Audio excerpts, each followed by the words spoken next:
은혜와 소망의 예수님이라는 제목으로 말씀을 듣겠습니다.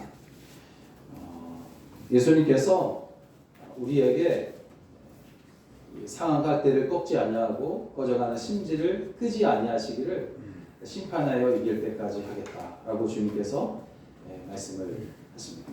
세상 끝날까지 그렇게 하시겠다고 하신 이 말씀을 통해서 우리가 알 수 있는 것은 우리가 살아가는 모든 시대 또 모든 장소 모든 것이 다 상한 갈대와 같은 모습이고 그리고 정말 많은 사람들이 꺼져가는 심지 같은 그런 삶을 살고 있는 것이 아닌가. 주님께서 그것을 보시고 우리에게 이렇게 말씀하셨으리라 믿습니다. 그러므로 우리는 지금 상한 갈대와 꺼져가는 심지 같은 그런 영적 위기 가운데에 살고 있습니다. 이런 위기 가운데 살고 있는 이유는 다른 데 있지 않습니다. 다른 데 핑계 댈 수가 없습니다. 사람들에게 예수님의 생명을 공급하고 그 영혼을 살리라고 맡겨주신 그 교회들이 교회의 그 역할을 제대로 하지 못하고 있기 때문에 이 시대가 또 모든 사람들이 상한 갈대와 같고 꺼져가는 심지 같은 그런 삶을 살아가고 있다라는 것을 우리가 알고 우리뿐 아니라 모든 교회가 엎드려 회개하고 다시 한번 하나님의 은혜를 간절히 구해야 할 때인가라고 인절로 믿습니다. 사람들은 여러 위기들로 불안했던 그 지난 해를 뒤로하고 끝내고 복을 많이 받아서 살아가기를 바라는 마음으로 새해를 또다시 이제 맞이를 했습니다. 그렇지만 여전히 오늘 본문의 말씀대로 우리는 상한 갈대처럼 꺼져가는 심지와 같은 그런 위기 가운데 살고 있습니다. 그럼에도 불구하고 오늘 그리스도인들인 우리는 상한 갈대를 꺾지 아니하며 꺼져가는 심지를 끄지 않으시기를 심판하여 이길 때까지 하신 우리 주님의 말씀과 함께 새로운 해를 시작을 했습니다. 이렇게 주님으로부터 2023년을 우리가 선물로 받았습니다. 그러므로 상한 갈대와 꺼져가는 심지 같은 사람들에게 예수 그리스도를 소개하고 또 소망을 주는 우리가 되어야 할 줄로 믿습니다. 그렇다면 사람들에게 우리 주 예수 그리스도가 어떤 분이신가를 어떻게 알려줘야 되느냐, 어떤 분이신지 우리가 어떻게 소개해 주어야 하는지를 오늘 말씀을 통해서 함께 은혜를 나누기를 원합니다. 첫째로 주님은 어떤 주님이냐면 은혜의 주님이십니다. 은혜를 우리에게 주시는 주님이십니다. 우리는 매년 세상에서 힘을 가진 사람들이 자신들의 힘이 세다는 것을 증명하려고 싸우는 그 중간에서 새우등 터지듯이 꺼져가는 짓눌려서 상한 갈대와 같이 살아왔고 또 신앙생활은 어떻습니까? 온갖 유혹들 앞에서 꺼져가는 심지의 등불과도 같이 우리가 지금 살아가고 있습니다. 사람들은 상한 갈대는 어떻게 해야 하라고 하냐면 꺾어버리라고, 아주 꺾어버리라고 그렇게 말하고 또 꺼져가는 심지의 등불은 아예 꺼버리는 것이 낫다 그렇게 이야기를 합니다. 신은 없다라고 말한 철학자 니체라는 사람은 참 유명한 사람인데 이 사람이 아주 이런 말을 했습니다. 사람이 약자를 도와주고 돌보는 그것은 악한 일이다 그렇게 말하면서 너희가 길을 가다가 병이 들어 걷지도 못하는 사람을 보거든 도우려 하지 말고 밀어 넘어뜨려서 이런 약자와 병자들은 세상에서 아예 없어지게 해라. 그래야만 우리가 사는 사회가 건강하게 될 수 있다 하면서 아주 사랑 없는 말, 또 신성을 모독하는 비신앙적인 그런 말을 하기도 했습니다. 그런데 사실 가만히 생각해 보면 지금 우리가 한편으로는 이 철학자 니체가 말한 세상에서 살아가고 있단 말이에요. 우리가 다른 사람을 배려하고 사랑하고 그들을 용서하고 또 이제 품어주는 그런 일을 하는 일도 있겠지만 그러나 대부분 많은 사람들이 서로를 무너뜨리려 하고 서로를 부서지게 하려고 하는 그런 세상에서 지금 우리가 살아가고 있기 때문에 니체의 이 말과 같은 삶을 우리가 지금 살고 있다는 거죠.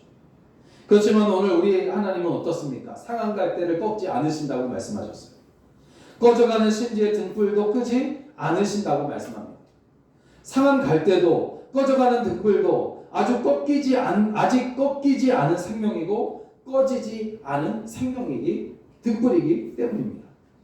하나님은 이렇게도 연약한 우리에게 오히려 은혜를 베푸셔서 꺾여 버려지지 않게 하시고 등불을 꺼뜨려서 연기로 만들지 않으십니다. 촛불이 바람에 꺼지지 않게 하기 위해서 어떻게 합니까? 우리는 손으로 그 앞을 막습니다. 그러면 등불이 이제 안정을 갖게 된단 말이죠. 다시 말하면 촛불이 바람에 꺼지지 않게 하기 위해서 손으로 바람을 막듯이 오늘 우리 주님의 은혜는 어떤 은혜냐면 바람을 막는 주님의 손길인 줄로 믿습니다. 우리를 안전하게 하고 편안하게 하고 돌보시는 불을 계속해서 꺼져가는 심지를 할지라도 계속해서 등불을 밝힐 수 있도록 주께서 우리 앞을 막아 주신다는 거죠. 어느 날 한 유명한 시인이 식당에 흔히 있는 냅킨에다가 이제 시를 몇 자 적습니다. 종업원이 그 냅킨을 간직하고 있다가 나중에 경매에 내놓았더니 아주 이제 높은 가격에 낙찰이 되었다고. 숙련된 기계공은 불과 몇 푼 안 되는 쇳덩어리로 엄청난 값어치의 물건을 만들어낼 수 있고 이름난 화가는 백지 위에 그림을 그려서 둘도 없는 작품을 내어놓을 수도 있습니다. 하물며 오늘 우리 주 예수 그리스도는 어떠하시겠냐 이 말이죠. 주님께서 우리에게 은혜를 베풀어 주시게 되면 누구든지 새로워질 수 있다는 것. 그가 누구든지 어떤 사람인지 다 새로워질 수가 있다는 것. 가장 약한 자가 가장 강한 자가 되고 비천하에 버려질 죄인이 가장 귀하고 귀한 하나님의 자녀가 될 수가 있는 겁니다. 주님께서 우리에게 은혜 베풀어 주시면 그런 역사가 일어나는 거예요. 그러므로 여러분 상한 갈대 같고 꺼져가는 심지 같을지라도 오늘 주님의 돌보심을 믿는 사람은 가장 안전할 뿐 아니라 가장 빛나는 사람이 되는 줄로 믿으시기 바랍니다.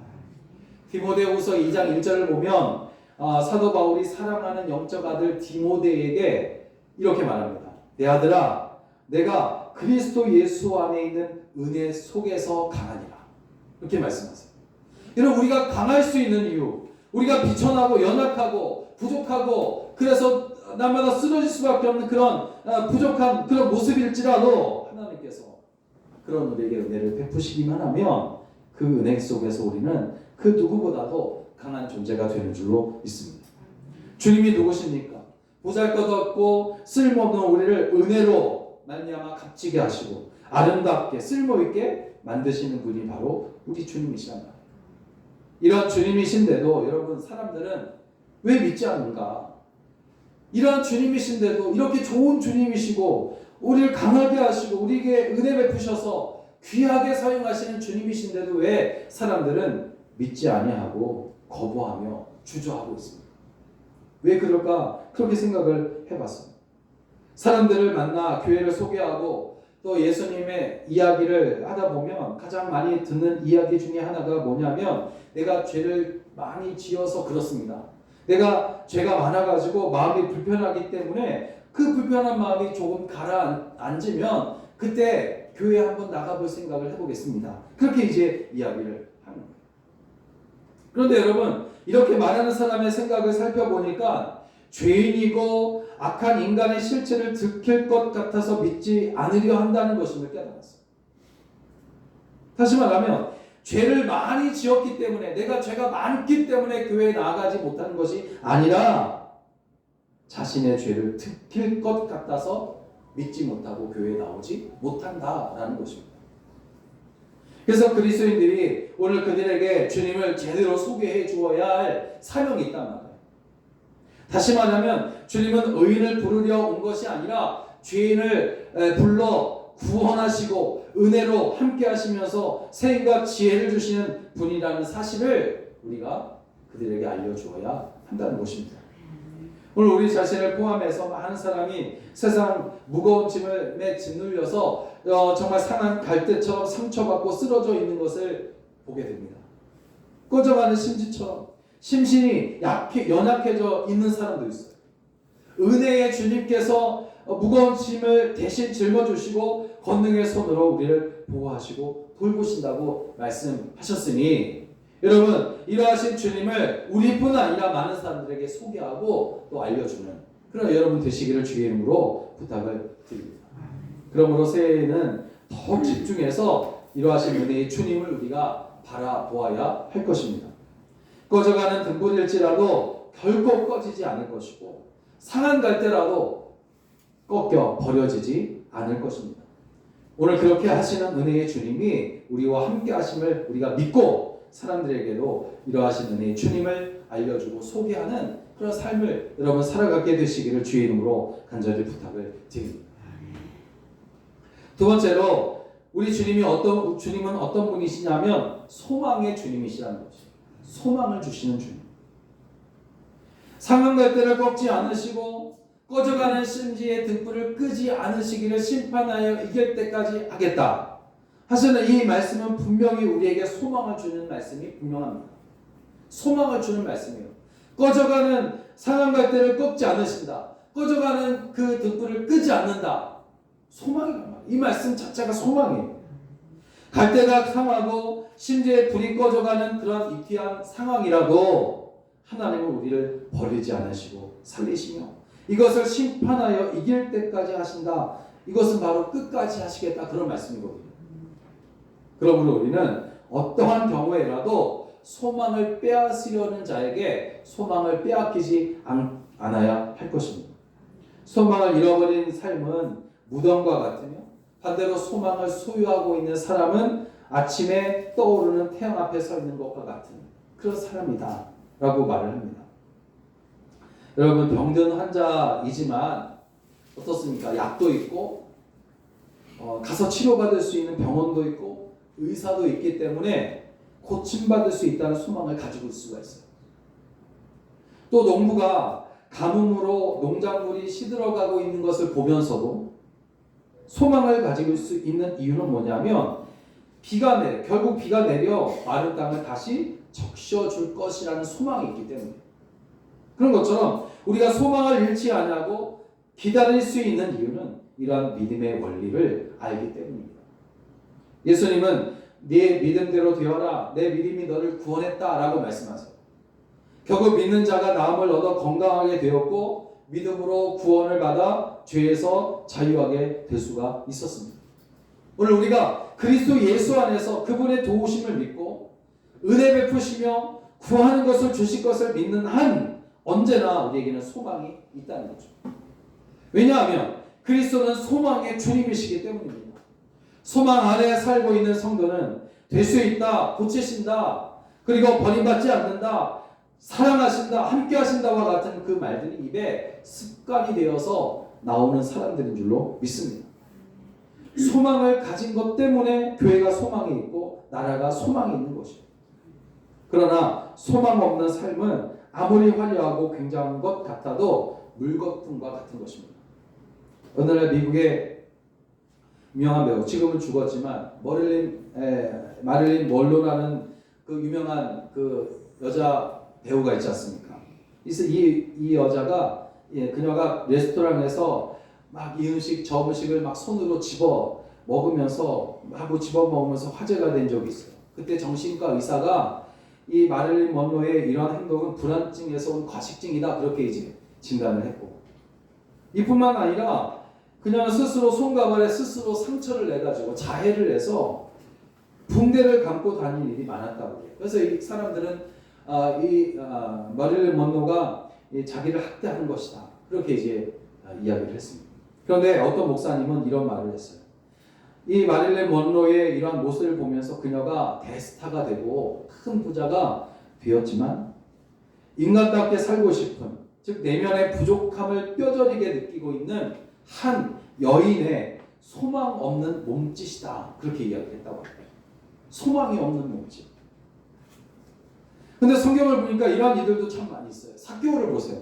그는 겉으로 보기에는 큰 부자였습니다. 그렇지만 그의 내면은 항상 부족함을 느끼고 좌절감을 느끼며 살아왔어요. 잃어버린 양과 같은, 나는 잃어버린 자다, 그렇게 생각했단 말이죠.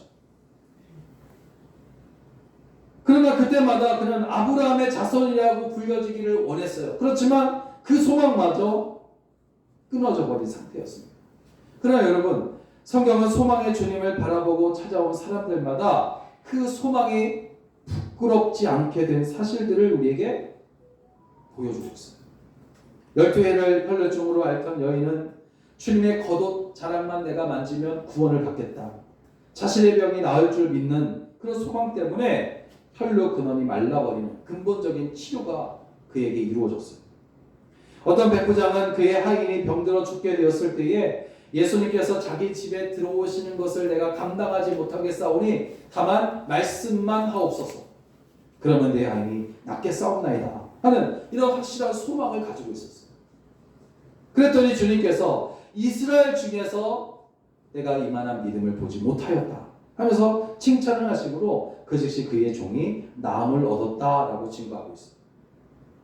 바닷속에 빠져 호적거리며 죽어가던 베드로는 어떻습니까? 소망의 주님을 바라보면서 주여 구원하소서라고 했을 때에 예수님께서 손을 내밀어 붙잡아 건져주심으로 그가 살 수가 있었습니다.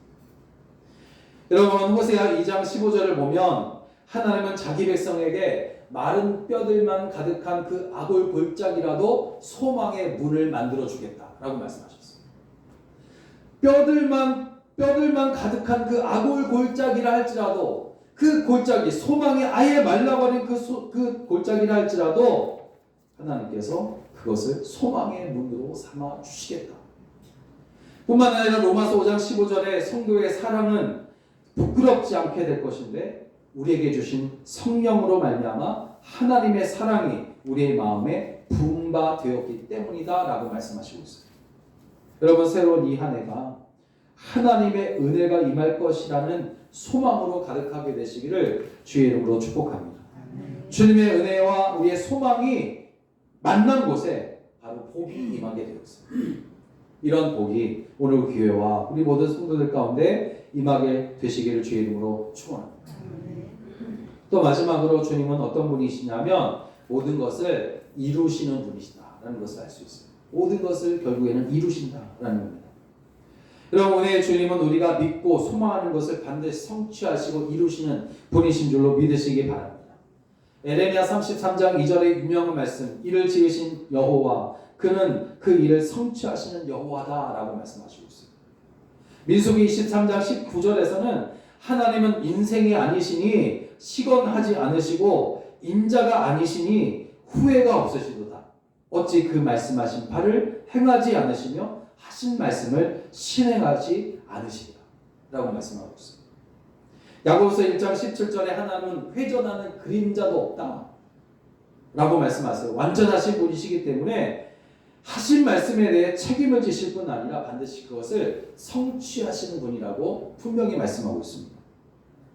그러므로 여러분, 꺾지 않으신다고 주께서 말씀하셨다면 꺾이지 않을 줄로 믿으시기 바랍니다.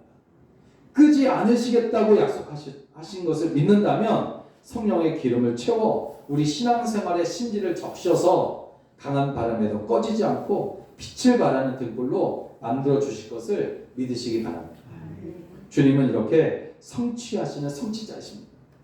우리에게는 기도해도 안 돼, 너에게는 소망이 없어 라고 하는 절망적인 생각과 낙심을 주는 것은 마귀가 우리 생각 속에 주는 부정한 말임을 우리는 알아야 합니다. 악한 사탄 마귀가 와서 속삭이는 말에 여러분 속지 마십시오. 그러나 성령께서 우리 가운데 하시는 말씀에는 우리는 귀를 기울여야 합니다. 성령께서는 지금 은혜의 주님을 바라보라고 우리에게 말씀하십니다. 소망의 주님을 의지하라고 믿으라고 말씀하십니다. 반드시 성취하신다는 주님의 그 말씀을 너희가 놓지 마라. 주님의 그 붙잡은 손을 놓지 말라고 말씀하십니다. 심판하여 이길 때까지 너를 책임지시겠다고 말씀하시면 이 말씀을 여러분 붙잡기 바랍니다. 지난해에 바라고 소망했던 것이 새해가 되었다고 해서 그 성취가 불투명해지거나 소원이 거절당한 것이 결코 아니라 가나안 정복에 대한 약속 성취는 40년이나 걸렸고 가나안 땅을 정복하는 데에도 또다시 7년이라는 세월이 걸렸단 말이에요. 한나도 그녀가 기도하여 받은 약속인 사무엘을 품에 안을 수 있었던 것은 1년이라는 세월이 흐른 후였지만 이를 위해서 기도하는 그 세월은 더 길었을 것이다. 여러분, 과학적인 사고방식도 우리가 살아가는 데 필요합니다. 그렇지만 신앙적인 사고방식을 우리가 더욱 사모해야 돼요. 왜냐하면 우리는 영적인 존재이기 때문에.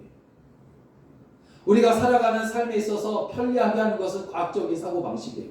기술이고 그렇습니다. 그러나 우리는 영적인 존재이기에 신앙적인 사고방식을 절대로 멈춰서는 안 된단 말이에요. 신앙적인 사고방식은 반드시 풍성한 수확을 거두는 결실의 가을을 만나게 할 것입니다. 성취하시는 주님께로 손을 내밀 때에 소망했던 열매를 우리가 받을 수가 있습니다. 계시록 6장 2절을 보면 하나님은 우리에게 이기고 또 이기게 하신다라고 보장해 주세요.